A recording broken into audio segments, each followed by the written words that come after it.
Dahil ika-10 days old na ng aking tatlong alagang biik ay panahon na para sa pagkakapon. Kasabay din ito ang pagbibigay sa kanila ng vitamins na makakatulong para mas mapalakas pa ang kanilang immune system. Para nang sa ganon ay makasiguro na hindi sila basta-basta kakapitan ng mga sakit. At makakatulong din ito para mas papabilis ang kanilang paglaki. Jectran Premium ang nakasanayan kong ibigay na vitamins sa kanila. Nag-i-inject ako nito sa mga biik sa ika-3 days old hanggang 14 days old simula pagkasilang.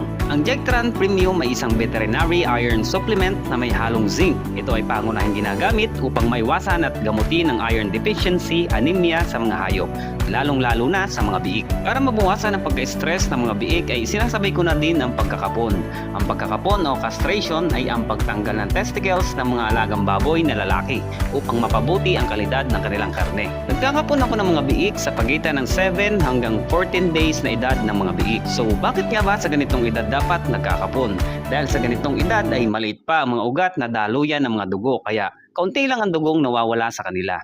Mas mabilis ding gumaling ang sugat at hindi masyadong nahihirapan o nawawala ng ganang dumede ang mga biik. At ang isa pa sa magandang dahilan ay mas madaling hawakan at pigilan ang mga biik. Dahilan ito para mas mabilis magawa ang pagkakapon.